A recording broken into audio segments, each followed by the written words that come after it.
preciso pontuar uma coisa aqui. Em primeiro lugar, boa parte do que nós chamamos de Pentateuco, a Torá, ela não foi composta exatamente no período de Moisés. Apesar de que existem aqueles mais puristas que vão dizer que não. Todo o Pentateuco, toda a Torá foi escrita pelo próprio Moisés. O que nós sabemos ser um absurdo. Afinal, nós vamos ler aqui no Deuteronômio a morte de Moisés. Não tem como Moisés ter escrito a morte dele. Só se for em profecia, mas eu acho desnecessário levantar uma hipótese tão complicada, se uma hipótese mais simples é possível. O que nós conseguimos perceber é que existiam textos que datam do período mosaico. Existiam textos que foram escritos pelo próprio Moisés. Existiam textos antigos que estavam guardados, que foram preservados durante o exílio da Babilônia e que vão ser organizados e compilados durante o reinado do rei Josias. A gente falou isso, por exemplo, das chamadas fontes do Antigo Testamento, né? Nós temos 3 fontes e agora nós descobrimos uma 4ª fonte, né? O que são essas fontes? Supostos livros que existiam, antigos, e que o autor usou de base para compilar e fazer o resultado que nós temos aqui. Ele juntou livros. Então nós temos a fonte elohista, que tende a chamar Deus pelo nome Elohim, pelo nome de Senhor. Essa fonte elohista tende a colocar Deus de maneira ali,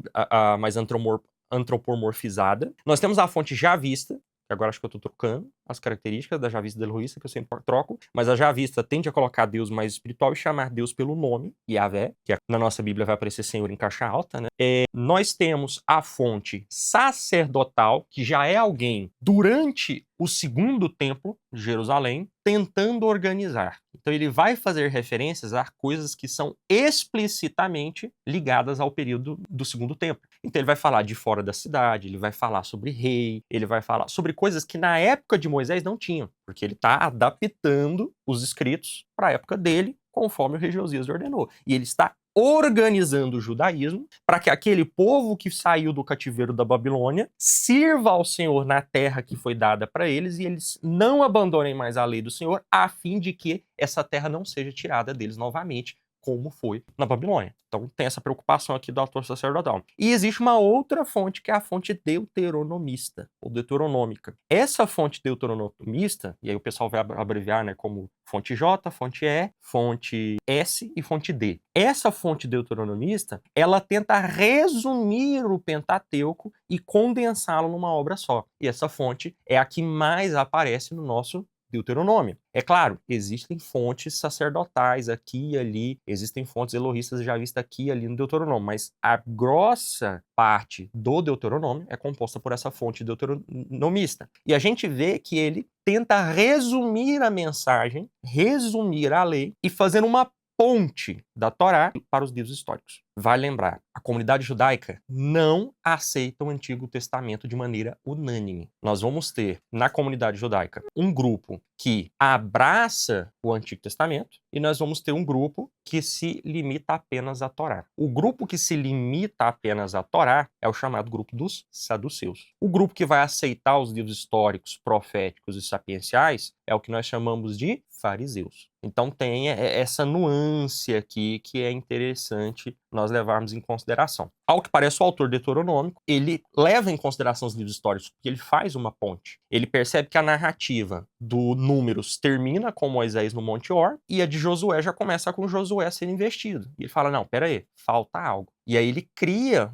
um livro que resume a lei, dá para Moisés as últimas palavras e despede de Moisés, mata o personagem. Então, o autor ele tem essa preocupação aqui de fazer essa ponte. Se futuramente grupos judaicos vão considerar da ponte para trás ou vão considerar tanto da frente ou quanto para trás da ponte, aí já é uma discussão mais para frente. O fato é, Deuteronômio, ele amarra a Torá, ele fecha ali, ele conclui, muitas vezes repetindo o que nós vimos em Êxodo, Números e Levítico. Ah, por que Gênesis não? Em Gênesis a única coisa que a gente viu de lei foi a lei noética, os mandamentos que Deus dá para Noé ali após o dilúvio. Fora isso, o Gênesis ele dá mais um fundo histórico, um panorama histórico dos nossos primeiros pais, do que entrar na lei propriamente dito. Mesmo assim, ele compõe o livro da lei também, né?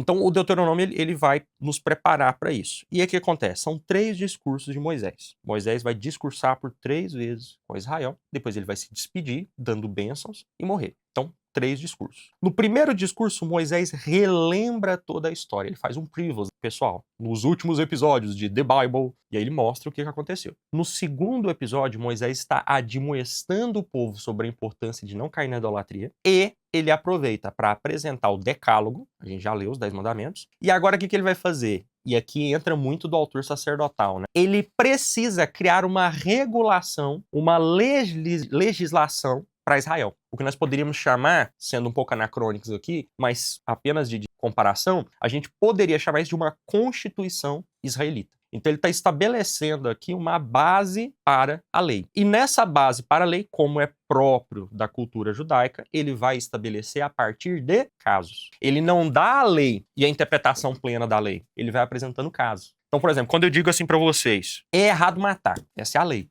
Pronto. Quando vocês começam a perguntar, mas e se eu matar para me proteger? Não, mas e se eu matar sem querer? Não, mas e se eu matar e depois me arrepender? Não, mas e se eu matar? O que a pessoa está fazendo? Ela está criando casos de aplicação da lei. Porque para ela, a mera compreensão da lei e a aplicação da lei na vida não pode ser feita de maneira automática. Então ela precisa que alguém confirme a partir de casos específicos. Essa tradição judaica, ela entra dentro do direito inglês e vai funcionar muito no direito americano. Então é muito comum a gente ver no direito americano, quem gosta de séries aí, Suits e outras séries de advogado, é muito comum você ver os advogados fazerem o quê? Apresentarem casos de processos parecidos com aquele que eles estão apresentando. Por quê? Porque eles estão baseados na casuística. O direito brasileiro não funciona assim. É a letra da lei, assim como funciona com o direito alemão, né? O direito canônico e a moral católica, ela não funciona nem do jeito do direito americano, nem do jeito do direito brasileiro. Não é a letra da lei, nem cada caso é um caso. É o espírito da lei. É o porquê aquela lei diz isso. Você tem que compreender o sentido daquela coisa.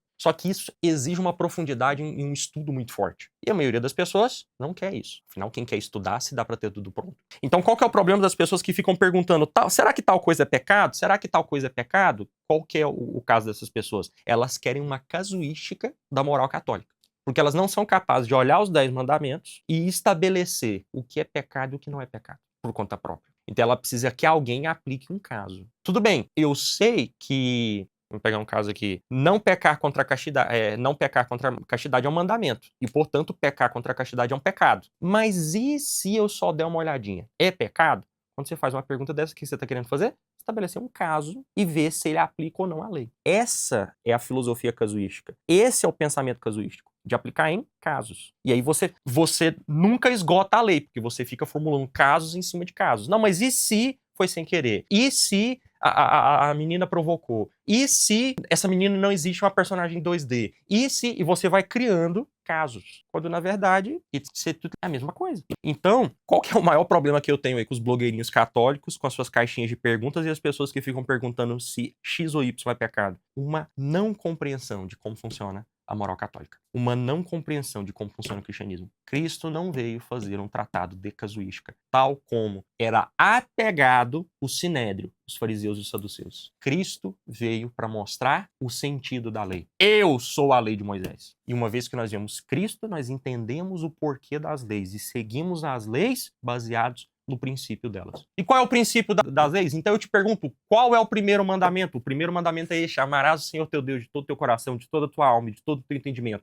E o segundo mandamento é semelhante a esse: amarás o teu próximo como a ti mesmo. Nisto se resumem as leis e os profetas. A lei e os profetas. Notou que Cristo ele vai para o espírito da lei, ele vai para o que motiva a lei. Se eu amo a Deus e amo o meu próximo, eu não mato, eu não furto, eu não prevarico, eu não minto, eu não invejo. Então não é uma questão de casos. Eu posso ter tatuagem ou não. É uma questão de observar a lei. Para que a tatuagem? Você quer uma tatuagem para sensualizar? Para atiçar sexualmente as pessoas? Opa, pecou contra os 6 mandamentos. Você quer uma tatuagem para demonizar? Para adorar criaturas pagãs? Evocar o sobrenatural? Opa, pecou contra o primeiro mandamento. Você quer uma tatuagem para ser tatuagem? Tá de boa. Nem precisa ser uma tatuagem católica. Você não precisa tatuar a Virgem Maria na sua perna. Não, eu tatuei um passarinho. Tá de boa. Tá de boa. Não, eu tatuei um samurai. Tá de boa. Você não botou o samurai lá para evocar a religião shintoísta e os espíritos dos yokais sobre você. Então tá de boa. Então notou que quando você entende o espírito da lei, você não precisa de casos. Isso tem coisa que... Isso é um problema que até padres não entendem. E ao longo da história da Igreja Católica foram feitos manuais de casos para que os padres pudessem atender confissão. Isso foi cortado, os papas foram falando, ó, para com esse negócio, não é assim que funciona, né? Mas esse espírito ainda reina, não só sobre os próprios católicos, mas até sobre o próprio clero. E não é assim que a banda toca.